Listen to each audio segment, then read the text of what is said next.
Okay, so in Western medicine, they use the pulse to measure your heart, okay, rate, rhythm, contour, and amplitude.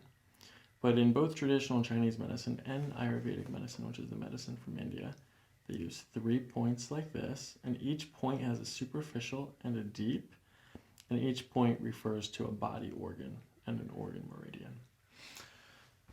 So on the right side, superficial goes like this: large intestine, stomach, adrenal gland, thyroid. And then on the deep layer, it goes lung, spleen, organs of reproduction. So we'll start off on the superficial.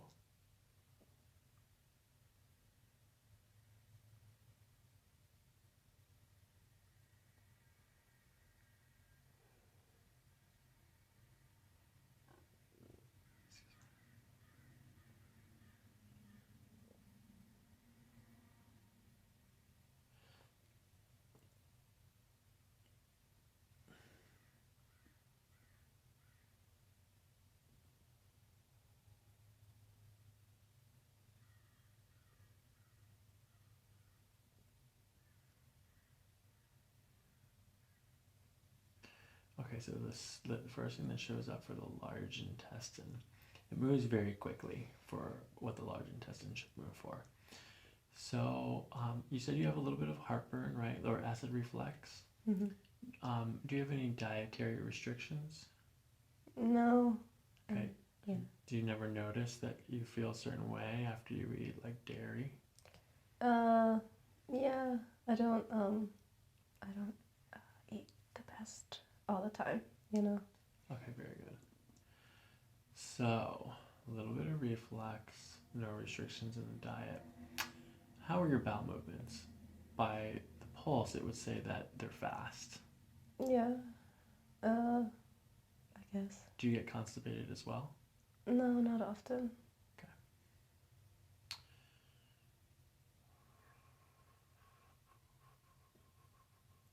How much water do you drink? I've been better. I drink a decent amount now. Yeah, there was a good amount in there today. That's what was making all that noise in your belly. All right. Let's see. Coffee? Yeah, definitely. Sugar?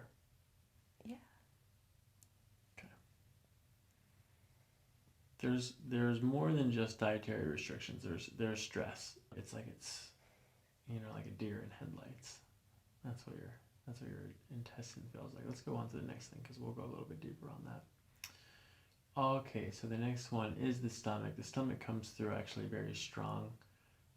It's working hard. The pulse is normal, so the reflex is below that, or the reflex is not a result of dysfunction of your stomach, which is good. And then the adrenal gland comes in a little bit slower, but somewhat normal. You don't have any extreme fatigue. Okay, very good. Okay, I'm going to go down to the deeper layer.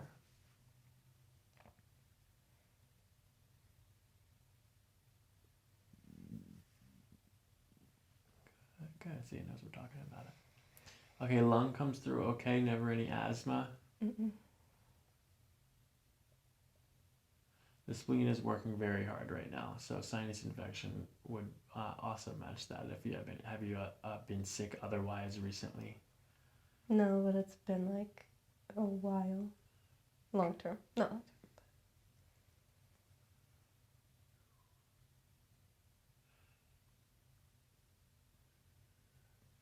Okay, so you're on birth control, correct?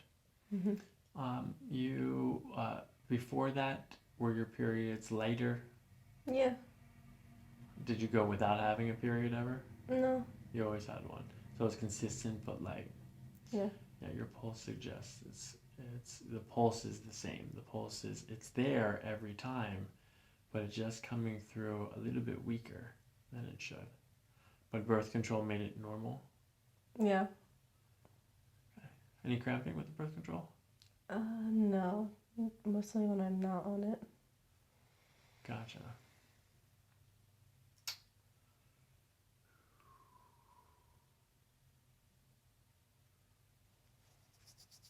That's good there. Good. They're completely relaxed. Good.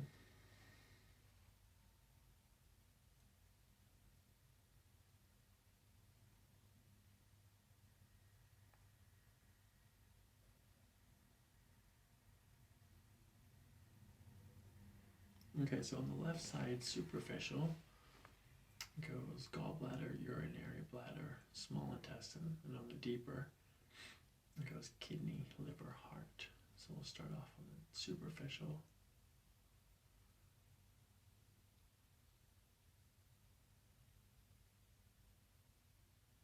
Very soft, quiet pulse, kind of like yourself.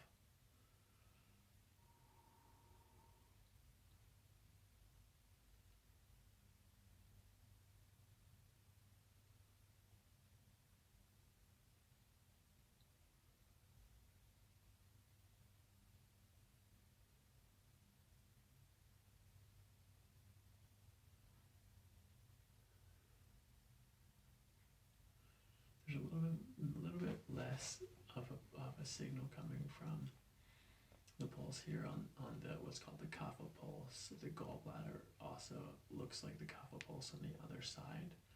So I know you don't restrict your diet at all, but this would suggest gallbladder and maybe the certain types of fats that you're eating could play a particular role in how you feel.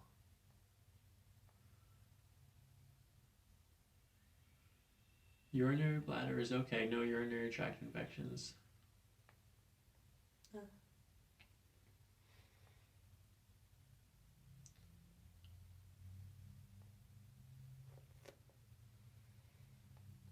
The small intestine is sporadic, so it's like the small intestine is where the stress is. Your large intestine is only responding to what the small intestine is doing, which is sometimes clamping down, and because the intestines are muscles as well, and then sometimes it's just moving the food through without breaking it down completely.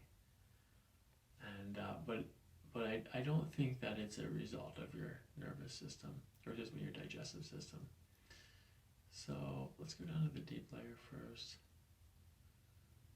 Kidney, liver, okay.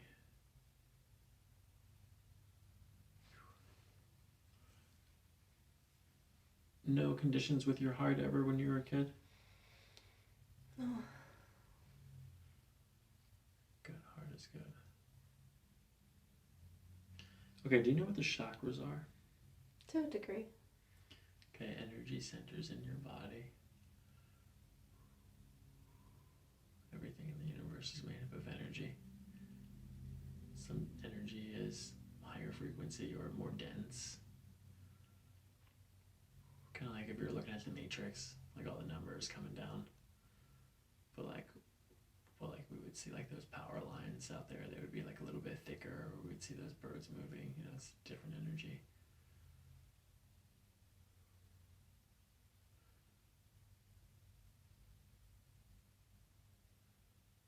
Okay, so we're going to dive down.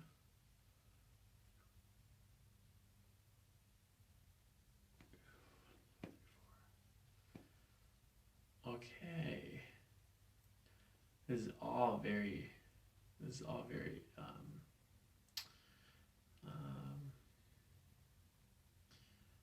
in the upper chakras. This is all in your upper energetic system. This is all head, neck.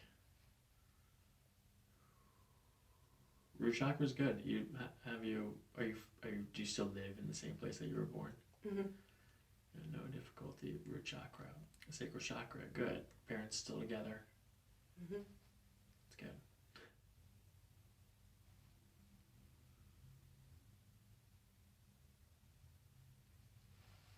Yeah, so it felt like heart to throat. One more time.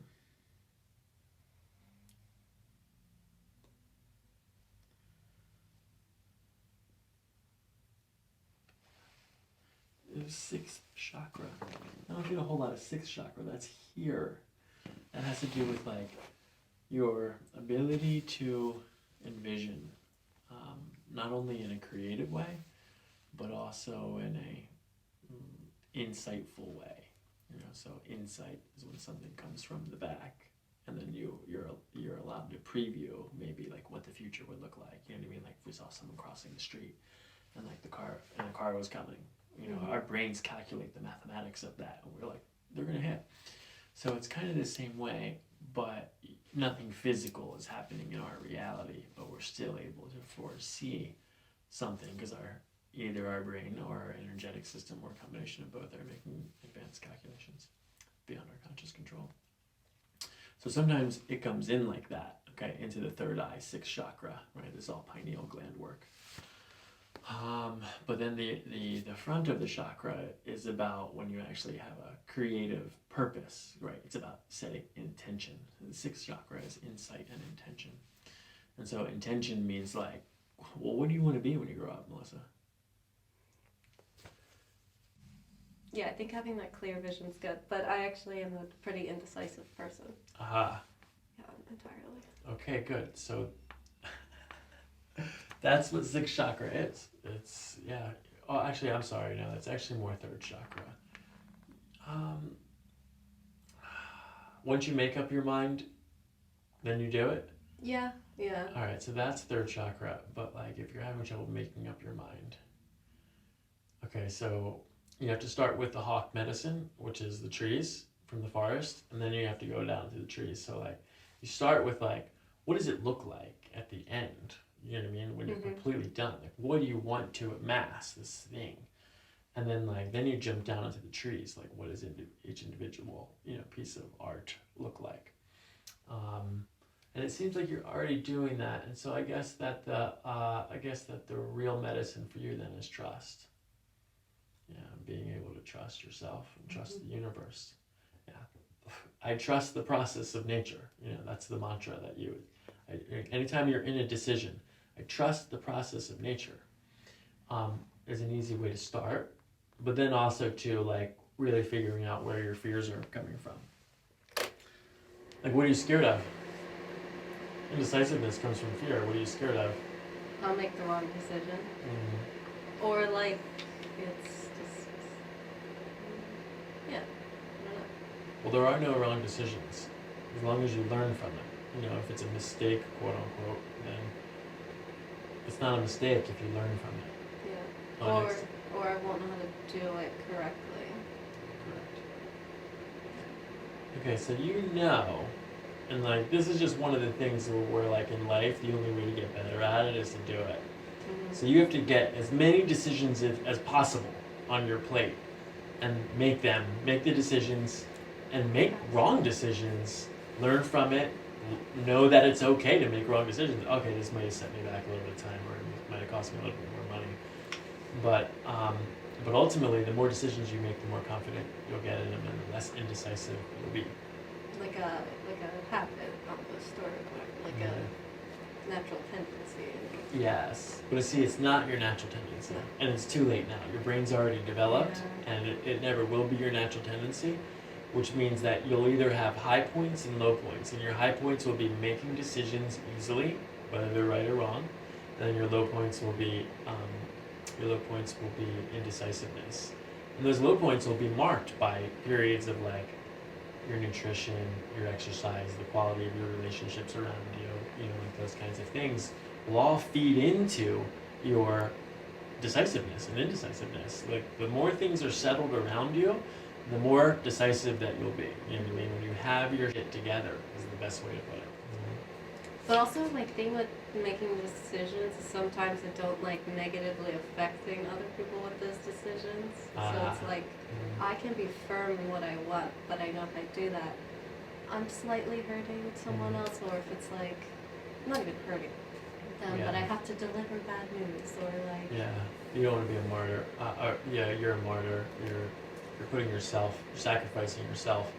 Here's the thing. I do less now, but See, you're already working on it. It's good. You're already very aware of these things. But it's hard to change sometimes. Yeah. Like I said, well, know thyself is important. Yeah, I'd say it's because, like, if I hurt them, then they're going to hurt me, and then it's like, I'm just trying to keep it neutral. Trying to keep it, like... I hear you. You're a diplomat then. Yeah, you're not a martyr, you're a diplomat. That's good. It's much better. It's a step up from the martyr. Because the martyr knows that peace and harmony are ultimately the way, agreement, and so then the practice there is to get very specific with your language, and to communicate to people when you think you're going to hurt them, how that's not your intention. Be like, hey, here's where I'm at, and so like whatever the situation is, like there's just always non-confrontational, non-inflammatory ways to use your words and speak to people that totally disarms them. You know what I mean? For example, apologizing is a powerful way to make people not mad at you. You know what I mean? And start, I'm sorry. Hey, what's up? Like, call your sister up. Hey, what's up? I'm sorry. I'm gonna have to cancel those plans because because I have this blah blah blah. You know what I mean? I have prior engagements. Like saying no is probably difficult for you. Right? And then you're doing all kinds of stuff that you don't really have time to do or that you don't want to do. Yeah, so those are the decisions that ultimately lead you from down the road from not hurting people. You know what I mean? You can avoid the whole hurting people if right up front you're just like, I'm sorry, I have an obligation, or I'm sorry. And so like that comes from knowing yourself and like having a daily routine of just like, and like this is your daily, weekly, monthly routine, all the things that you're putting into the equation so that you can create that art at the end that you want to create, be the best person that you want to be. It's all being built every day with every decision that you make. It's great. That's called life. It's a beautiful thing. Yeah. Uh-huh. That's amazing.